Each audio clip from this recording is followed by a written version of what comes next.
عراق و ولایت نگرتیان امریکا لی دانستاندن دانه داکو پشتی غناقا داعش هیزن امریکا بشوی که درش خواین لی عراقی دا بمینن و مال پر ای بی سی نیوز یا امریکی جزار دو جدرن امریکی و عراقی بلاف کرینه گل دمنو کدا دانستاندن دنافورا حیدر عبادی سروک وزیرن عراقی و اداره دونالد ترامپ سروک امریکا دا بردامه و هشتا چتشتک به تمامی اکلایی نبویه. جدران آماجه کرینه که دانستاندنا هر دولاین حکومت و واشنطن بردامن و پدویه هیزن امریکا بشوه که درش خواین بمینن داکو پشرازد بن ایدی چه گروپن دین چکدار پیدا نبن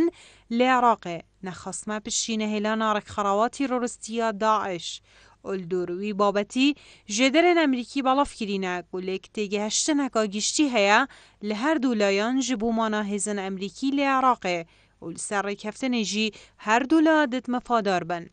او دانستاندنه دنافورا جیمز ماتیس وزیر براوانی امریکا و چند برپرسکین عراقی بخوفت گرید و سبارت به چوانی مانا درش خواین و هیزن امریکی و دانستاندنان لغوناغا دست بکه دایه.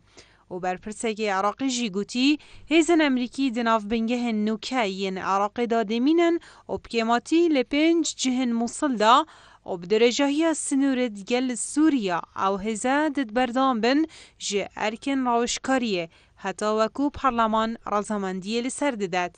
هرواسانوی برپرس امریکی تأکید کرد که چه دانستاندنک نینن بو درست کرنا بنگه که سربازیه حتی لعراقه. جبرکو کریارن جوی جوری پدوی به هزاره ها سربازان هیا و لدمنو کدا پنتاگون نزیکی 7000 سرباز لعراقه هنه.